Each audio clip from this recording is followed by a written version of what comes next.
नमस्कार दोस्तों, GK institute के यूट्यूब चैनल में एक बार फिर से आपको स्वागत है। आज हमारे पास वीडियोकॉन कंपनी का 22 इंच का एलईडी टीवी आया है। तो सबसे पहले इसका आपको मॉडल नंबर दिखाते हैं। इसका मॉडल नंबर का फोटो हम लोग साइड में लगा देंगे, वहां से आप देख सकते हैं। तो बेसिकली ये ओल्ड मॉडल है और ये जो स्टूडेंट हमारे ट्रेनिंग ले रहे हैं वही इसको लेकर आए। इन्होंने इसको खोल लिया है, तो मैं आपको दिखाता हूँ इसकी क्या कंडीशन है। उससे पहले मैं दिखाता हूँ कि सेट चालू हो रहा है या नहीं हो रहा है। तो पावर इन करते हैं सबसे पहले।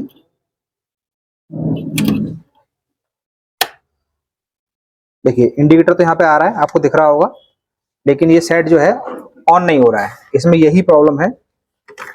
रिमोट इसका वर्किंग है, लेकिन रिमोट सेट ऑन नहीं हो रहा है और की से भी जो है इन्होंने शॉर्ट कर लिया, ट्यूलर से सेट ऑन नहीं हो रहा है और स्टैंड बाई में सेट अभी है। ठीक है, अब इसको आपको दिखाते हैं इसकी अंदर कंडीशन क्या है। तो देखिए ये इसकी जो है अंदर कंडीशन है, यानी ये फर्स्ट टाइम भी ओपन हो रहा है। जो इसकी गंदगी है देख के आपको समझ में आ रहा होगा कितना डस्ट इसके अंदर है। तो इन लोगों ने सेट खोला, खोलने के साथ साथ ही इन्होंने सिलेंडर कर दिया कि सर ये इतना पुराना मॉडल है, इसके बारे में हमें कोई जानकारी नहीं है और वैसे भी इनको अब सिर्फ अभी 4-5 दिन ही हुए हैं। तो इसको कैसे रिपेयर करना है, इसका कोई स्कीमेटिक डायग्राम वगैरह भी नहीं है, कोई लेआउट भी नहीं है, वोल्टेज चार्ट भी नहीं मिल रहा है। तो कैसे इसको रिपेयर करना होता है, आज की वीडियो में आपको यही बताने वाले हैं। तो बोर्ड आपने देख लिया और यहाँ देख के आप समझ पा रहे होंगे कि ये एलसीडी है, क्योंकि यहाँ पर आपको इन्वर्टर सेक्शन दिख रहा है। ये पावर सप्लाई है, यानी इन्वर्टर प्लस पावर सप्लाई, और ये इसका लॉजिक बोर्ड है। देखिए इस तरह कोई सेट आपके पास रिपेयरिंग के लिए आता है तो आपको कुछ बातों का विशेष ध्यान रखना होता है। यानी आपको सबसे पहले देखना होता है उसकी फिजिकल कंडीशन क्या है। जैसे कि इसकी कंडीशन आपको दिख रही है, बहुत ज्यादा डस्टी है, इसके अंदर मिट्टी वगैरह भरा हुआ डस्ट है। तो सारा पहले हम लोग बेसिक क्लीन करेंगे और क्लीन करते वक्त ध्यान रखें कोई वायर कहीं से डिस्टर्ब ना हो जाए। और जो बिगनर है वो इसका स्टार्टिंग में फोटो भी ले लें, जिससे आसानी रहे पुराने फोटो से और करंट कंडीशन को मैच कर पाएंगे। ठीक है, तो पहले इसको हम क्लीन करेंगे, फिर बताएंगे इस तरह के जो भी एलईडी एलसीडी स्मार्ट टीवी आते हैं उनको स्टेप बाय स्टेप कैसे रिपेयर करना होता है। जैसे इसमें इंडिकेटर चल रहा है, तो इसको देख के बहुत सी चीजें क्लियर हो जाती है कि इसके अंदर जो है 12 वोल्ट 5 वोल्ट जनरेट हो रहे होंगे, लेकिन फिर भी हम आपको चेक करके दिखाएंगे और बताएंगे कि अगर इस कंडीशन में सेट आपके पास आता है तो कैसे उसको स्टेप बाय स्टेप रिपेयर करना होता है। यदि पहली बार हमारे चैनल पे आए तो चैनल को सब्सक्राइब जरूर करें। हमारे चैनल पे आपको एलईडी एलसीडी स्मार्ट टीवी और मोबाइल से संबंधित वीडियो देखने के लिए जरूर मिलेंगी, उनको आप प्लेलिस्ट में जाकर चेक कर सकते हैं। चलिए वीडियो को स्टार्ट करते हैं, इसको क्लीन करते हैं और फिर आपको दिखाते हैं। देखिए ये हमने इसको क्लीन कर लिया है, तो आप देख रहे हैं पहली कंडीशन और अपनी कंडीशन में आपको फर्क दिख रहा होगा। प्रॉपर क्लीन तो अभी भी नहीं हुआ है, पर बहुत तक क्लीन हो चुका है। इजीली सब कुछ हम लोग देख सकते हैं, पढ़ सकते हैं। ठीक है, तो अब हम लोग एक बार इसको चेक करते हैं क्या कंडीशन है। देखिए इंडिकेटर तो हमारा आ गया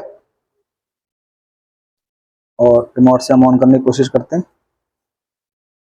देखिए अभी भी सेम कंडीशन है, ये ऑन नहीं हो रहा है। ठीक है, तो यानी कोई सप्लाई से संबंधित प्रॉब्लम इसके अंदर अभी भी है। चलिए अब हम लोग एक बार पूरे सेट को चेक करते हैं। चेक करने का क्या सिस्टम होता है वो समझिए। देखिए सबसे पहले आपका क्या करना है, आपका जो पावर सप्लाई से जो कनेक्टर आउट हो रहा है उस पर देखिए यहाँ पर कुछ डिटेल लिखी हुई है। देखिए यहाँ पर 5 volt 5 volt 5 volt SB PS on और ग्राउंड ग्राउंड 12 वोल्ट एडीजे और बीके ऑन, ये सब कुछ लिखा हुआ है। ये कोडिंग आपको पढ़ना आना चाहिए अगर आप टेक्नीशियन है तो। इसी सीक्वेंस में इसे हम चेक करेंगे, जिससे हमें ये कंफर्म हो जाएगा कि पावर सप्लाई परफेक्ट वर्क कर रही है या नहीं कर रही है। तो बेसिकली हमें 5 वोल्ट और 12 वोल्ट चेक करना है, तो यहाँ भी चेक कर सकते हैं और यही कनेक्टर आपका लॉजिक बोर्ड में एंटर हो रहा है, वहां भी चेक कर सकते हैं आप। ठीक है, तो कैसे चेक करना है देखिए, मल्टीमीटर आप देखते रहिए। एक पिन को कॉमन ग्राउंड कर देंगे ना, यहाँ लगा सकते हैं आप और देखते हैं 5 वोल्ट। तो 5 वोल्ट की पिन वहां से ट्रेस करते हुए हम लेके आएंगे।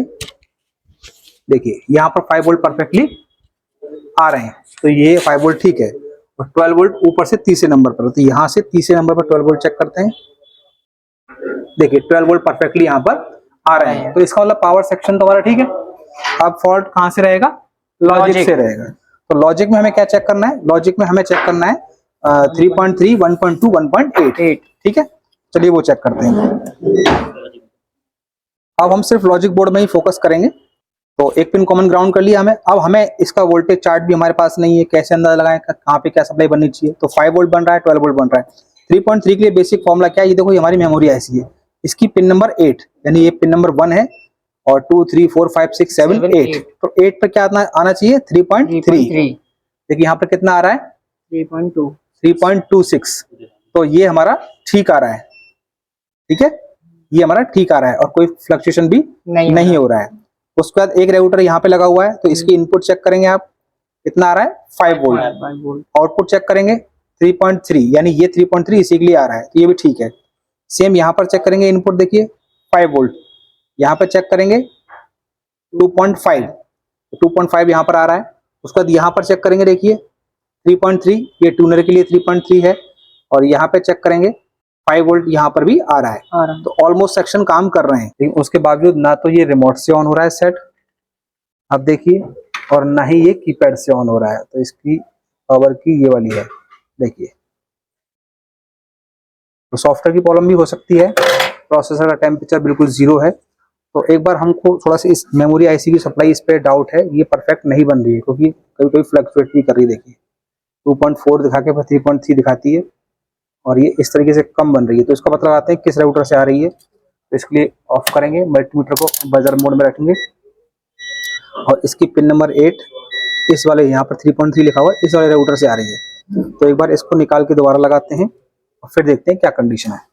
क्योंकि ओल्ड जो है पीसीबी है, सब पे कार्बन है, तो एक बार हम लोग सभी कंपोनेंट्स को हल्का सा हीट करेंगे। Okay sir. कहीं कोई माइनर ड्राई सोल्डिंग होगी तो वो ठीक हो जाएगी। ठीक है, इस तरह के केस में ऐसा ही होता है, क्योंकि टीवी करीबन 14-15 साल पुराना है। समय के साथ कंपोनेंट्स की जो एफिशिएंसी है वो कम हो जाती है। तो थोड़ा सा हीट अप करेंगे। तो देखिए इसमें हमने सबको हीट अप कर लिया, मेमोरी आईसी को निकाल के दोबारा लगा दिया, और सॉफ्टवेयर भी हमने अपग्रेड करके देख लिया।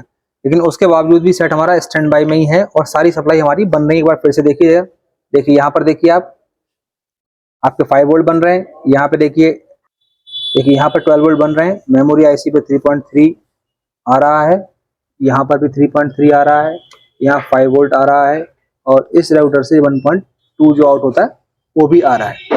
और सीपीयू को भी हमने क्लीन कर लिया, सीपीयू की पिन भी हमने चेक किया। तो हमने यहाँ पे देखा, जब हमने इसको हीटसिंक को निकाला तो इसके सारे प्रिंट जो हैं पूरे गल चुके हैं, फुल डैमेज हो चुके हैं। पर माइक्रोस्कोप में जूम करके दिखाइए, देखिए ये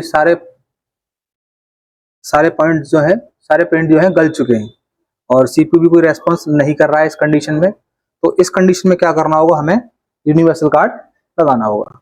तो अब हमें लास्ट में क्या करना होगा, यूनिवर्सल कार्ड लगाना होगा। तो उसके लिए हम कस्टमर से बात करेंगे और उससे खर्चा पूछेंगे। उसके बाद अगर कस्टमर अलाउ करता है तो इसमें हम लोग यूनिवर्सल कार्ड या एंड्रॉइड कार्ड जैसा कस्टमर चाहेगा वैसा लगाएंगे। तो नेक्स्ट वीडियो में आपको बताएंगे कि इस तरह की कंडीशन में आपको कैसे कार्ड फिट करने होते हैं। तो यदि आप वो नेक्स्ट पार्ट देखना चाहते हैं तो चैनल को सब्सक्राइब करें, साथ ही बेल आइकन दबाएं, जिससे लेटेस्ट वीडियो की नोटिफिकेशन आपको मिलती रहे। मिलते हैं किसी और वीडियो में, तब तक के लिए धन्यवाद।